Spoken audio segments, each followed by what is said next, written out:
നമസ്കാരം,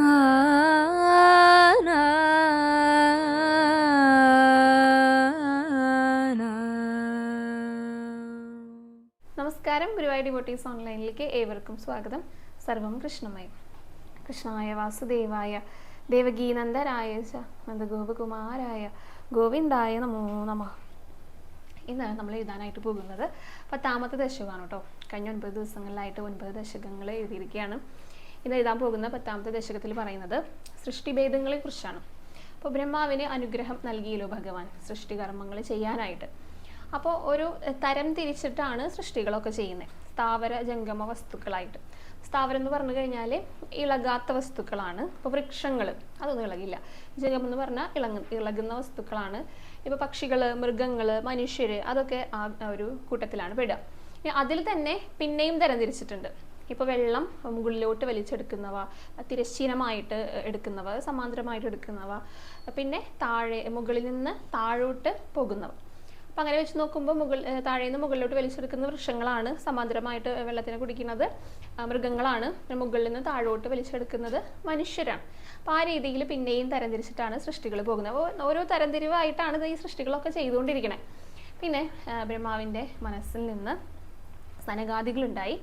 അവരുണ്ടായപ്പോൾ അവരുടെ അടുത്ത് സൃഷ്ടികർമ്മങ്ങൾ ചെയ്യാനായിട്ട് പറഞ്ഞു. പക്ഷെ അവർ പറഞ്ഞു, പറ്റില്ല, ഞങ്ങൾ ഭഗവാനെ സേവിക്കാനായിട്ട് പോകുകയാണെന്ന് പറഞ്ഞിട്ട് അച്ഛൻ പറഞ്ഞ കാര്യങ്ങൾ അവരനുസരിച്ചില്ല. അപ്പം പിന്നെ ബ്രഹ്മാവിനെ അനുസരിക്കാതിരുന്നപ്പോൾ ദേഷ്യം വരുമല്ലോ. ആ ദേഷ്യമൊക്കെ ഈ നെറ്റിയിൽ ഉരുണ്ടുകൂടിയിട്ട് അവിടെ നിന്നാണ് രുദ്രൻ, അതിങ്ങനെ പെട്ടെന്ന് പൊട്ടി. അപ്പോൾ ഒരു അലർച്ചയോട് കൂടിയിട്ടാണ് രുദ്രൻ ഉണ്ടാക്കുന്നത്. അപ്പോൾ എനിക്കിപ്പോൾ തന്നെ കല്യാണം കഴിക്കണം എന്ന് പറഞ്ഞുകൊണ്ടാണ് വരുന്നത്. അങ്ങനെ 11 രുദ്രാണികളെ കൊടുത്തു. അവർക്ക് 11 സ്ഥലങ്ങൾ കൊടുത്തു താമസിക്കാനൊക്കെ ആയിട്ട്. അവിടെ നിന്നിട്ട് സൃഷ്ടികൾ ചെയ്തോളൂ എന്ന് പറഞ്ഞു. അങ്ങനെ കുറേ കാലം കഴിഞ്ഞപ്പോൾ ഇതെന്തായി സൃഷ്ടികളെന്ന് അറിയണമല്ലോ. അതിന് വേണ്ടിയിട്ട് ബ്രഹ്മാവ് പോയി നോക്കിയപ്പോൾ ചെയ്തു വെച്ചിരിക്കുന്ന സൃഷ്ടികളാണ് കേട്ടോ. അതായത് കണ്ണിൻ്റെ അവിടെ മൂക്ക്, മൂക്കിൻ്റെ അവിടെ കാത്, കാതിൻ്റെ അവിടെ വയറവിടെ വയറ്, അങ്ങനെ ആകെ അവയവങ്ങളൊക്കെ അങ്ങോട്ട് ഇങ്ങോട്ടാക്കി വെച്ചിരിക്കണം. കണ്ടാൽ തന്നെ പേടിയാകും. അപ്പോൾ ബ്രഹ്മാവിനാണെങ്കിലോ 4 തലകളുണ്ട്. അപ്പോൾ എല്ലാ ഭാഗത്തു നിന്നും ഈ കുട്ടികളെ കാണിച്ചു കൊടുക്കണേ, ഇവർ മുത്തശ്ശൻ വന്നിട്ടുണ്ട് എന്ന് പറഞ്ഞിട്ടാണ് വിളിക്കണത്. അപ്പോൾ ഈ വികൃത രൂപങ്ങളൊക്കെ ആയിട്ടുള്ള കുട്ടികളാണ് ഓടി വരുന്നത്. അപ്പോൾ ഇത് കണ്ടപ്പോൾ തന്നെ ബ്രഹ്മാവിന് പേടിയായി. അപ്പോൾ തന്നെ സൃഷ്ടികർമ്മം നിർത്താനായിട്ട് പറഞ്ഞു. എന്നിട്ട് പറഞ്ഞു, ഇനിയിപ്പോൾ എന്താ ചെയ്യുക? തപസ് ചെയ്യാനായിട്ട് പറഞ്ഞു. അങ്ങനെ രുദ്രൻ തപസ് ചെയ്യാനായിട്ട് പോയി. അപ്പോൾ ഈ കുട്ടികളാണ് പിന്നീട് പിശാചുക്കളായിട്ട്, അതുപോലെ തന്നെ അപസ്മാരം അങ്ങനെയൊക്കെ ആയിട്ട് മാറിയത്, ഭീകരരൂപങ്ങളായിട്ട്. അപ്പോൾ തപസ് ചെയ്ത് രുദ്രനാകട്ടെ മഹാദേവനായി മാറി. അതിനുശേഷം പിന്നീട് വന്ന സൃഷ്ടികളൊക്കെ വളരെ കേമായിരുന്നു, ഗംഭീരമായിരുന്നു. ആരൊക്കെ ഉണ്ടായത്? ഉണ്ണിഗണപതി, സുബ്രഹ്മണ്യൻ, ശാസ്താവ്, ഭദ്രകാളി. അപ്പം അത്രയും കേമമായിട്ടുള്ള സൃഷ്ടികളാണ്. അവരെയൊക്കെ സ്മരിച്ചാൽ തന്നെ അവരുടെ അനുഗ്രഹം നമുക്ക് ലഭിക്കും എന്നാണ് പറയുക. പിന്നീട് ബ്രഹ്മാവ് ഈ സൃഷ്ടികർമ്മങ്ങൾ തുടർന്നുകൊണ്ട് പോകുകയാണ്. മഹർഷിമാരെ അവരെയൊക്കെ സൃഷ്ടിച്ചു. അതായത് മരീചി, അത്രി, അങ്കിരസ്, ക്രതുമുനി, പുലഹൻ, പുലസ്ത്യൻ, ഭൃഗു അങ്ങനെയുള്ളവരൊക്കെ ഉണ്ടായി. അതുപോലെ തന്നെ നാരദരുണ്ടായി, ദക്ഷനുണ്ടായി. മരീചി മനസ്സിൽ നിന്ന്, അത്രി നേത്രത്തിൽ നിന്ന്, ഭൃഗു ത്വക്കിൽ നിന്ന്, ദക്ഷൻ പെരുവിരലിൽ നിന്ന്, നാരദ മഹർഷി മടിയിൽ നിന്ന്, അങ്ങനെയൊക്കെയാണ് ഉത്ഭവിക്കുന്നത് കേട്ടോ. അതിന് കർദമനുണ്ടായി ഛായയിൽ നിന്ന്. പിന്നെ സരസ്വതി ദേവി ഉണ്ടായി. സരസ്വതി ദേവി ഉണ്ടായപ്പോൾ മനസ്സൊന്ന് ഇളകിപ്പോയോ എന്നൊരു സംശയം. അപ്പോഴേക്കും മക്കളൊക്കെ പറഞ്ഞു, ഉപദേശിച്ചപ്പോൾ അത് മാറി. അപ്പോൾ സാധാരണ പോലെ തന്നെ. അതായത് സജ്ജനങ്ങൾ അങ്ങനെയാണ്, ചിലപ്പോൾ തെറ്റുകളൊക്കെ സംഭവിക്കാം. പക്ഷെ നല്ലൊരു ഉപദേശം കിട്ടുകയാണെങ്കിൽ അവർ നേർവഴിക്ക് വരും. അങ്ങനെയും കൂടെ അവിടെ പറയുന്നുണ്ട് കേട്ടോ. പിന്നെ വേദങ്ങൾ, 4 മുഖങ്ങളിൽ നിന്ന്, അതായത് ബ്രഹ്മാവിൻ്റെ 4 മുഖത്തിൽ നിന്ന് വേദങ്ങൾ, പുരാണങ്ങൾ, ഇതിഹാസങ്ങൾ ഇതൊക്കെ ഉണ്ടായി. അതായത് ശിക്ഷ, കൽപ്പം, വ്യാകരണം, ഛന്ദസ്, നിരുക്തം, ജ്യോതിഷം അങ്ങനെയായിട്ടുള്ള വിദ്യകളൊക്കെ നിർമ്മിച്ചു. എന്നിട്ടും ഇത് ഈ ഒരു സൃഷ്ടികർമ്മത്തിൽ ഒരു തൃപ്തി വന്നില്ല. എന്തൊക്കെയോ ഒരു കുറവ്, അതായത് ഈ സൃഷ്ടി ഇനി തുടർന്നുകൊണ്ട് പോകില്ലേ എന്നുള്ള ഒരു സംശയം. അങ്ങനെ എന്ത് ചെയ്തു? സ്വന്തം ശരീരം 2ആയിട്ട് പകുത്തു, ഒരു ആണും പെണ്ണും. അങ്ങനെയാണ് മനു ഉണ്ടായത്. പിന്നെ പത്നിയായിട്ടുള്ള ശതരൂപയും കൂടെ ഉണ്ടായി. എന്നിട്ട് ഇവരുടെ അടുത്ത് സൃഷ്ടി വർദ്ധിപ്പിക്കാനായിട്ട് പറഞ്ഞു. അങ്ങനെ സൃഷ്ടി വർദ്ധിപ്പിക്കാനായിട്ട് പറഞ്ഞ ഭഗവാനെ എൻ്റെ അസുഖങ്ങളെല്ലാം മാറ്റിത്തരണേന്നാണ് ഈ ഒരു ദശകത്തിലെ പറഞ്ഞ് അവസാനിപ്പിക്കുന്നത് കേട്ടോ. അപ്പോൾ ഇനി നമുക്ക് 10ാമത്തെ ദശകം എഴുതാനായിട്ട് തുടങ്ങാം. ഹരേ രാമ രാമ രാമ ഹരേ ഹരേ, ഹരേ കൃഷ്ണ കൃഷ്ണ കൃഷ്ണ ഹരേ ഹരേ, ഹരേ രാമ രാമ രാമ ഹരേ ഹരേ ഹരേ കൃഷ്ണ കൃഷ്ണ കൃഷ്ണ ഹരേ ഹരേ. ദശകം 10 സൃഷ്ടിഭേദ വർണ്ണനം.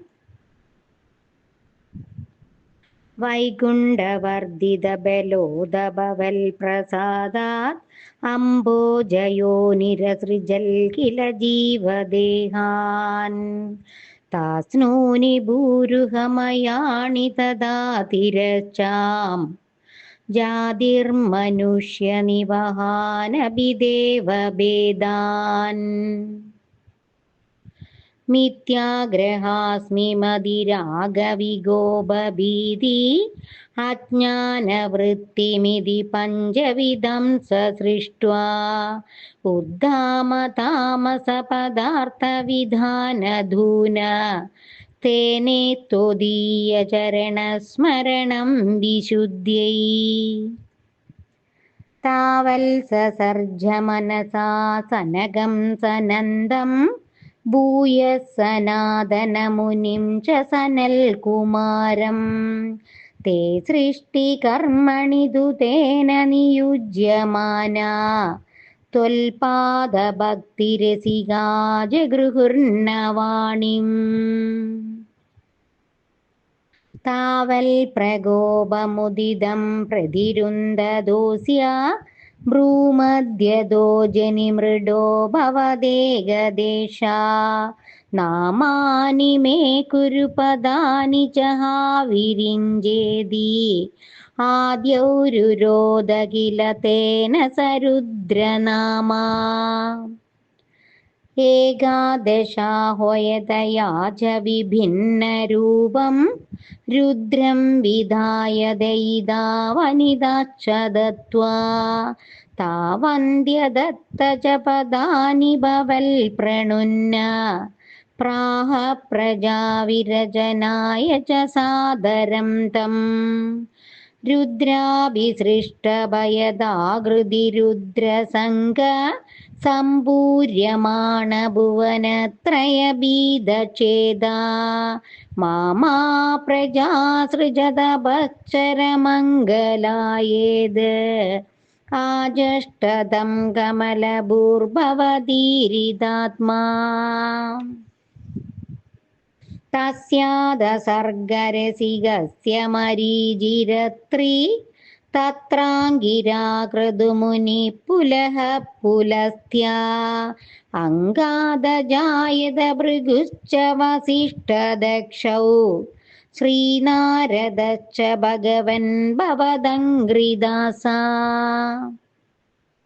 ധർമാദികാനഭിസൃജന്നദകർദ്ധമം ച വാണീം വിധായ വിധിരംഗജസംഗുലോബുൽ ത്വൽബോധിതൈ സനഗദക്ഷമുഖൈസ്തനൂജൈ ഉത്ബോധിതശ്ച വിരരാമതമോ വിമുഞ്ചൻ വേദാൻ പുരാണനിവഹാനഭി സർവവിദ്യാ കുർവൻ നിജാനന ഗണാചതുരാനനോസൗ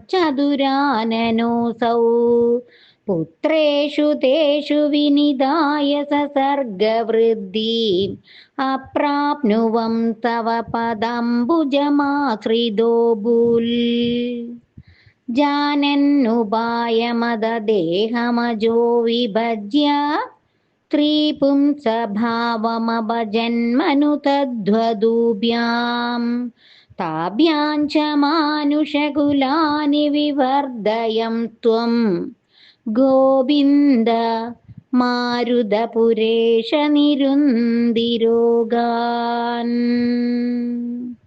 സർവത്ര ഗോവിന്ദ നാമ സങ്കീർത്തനം. ഗോവിന്ദ ഗോവിന്ദ. ഹരേ രാമ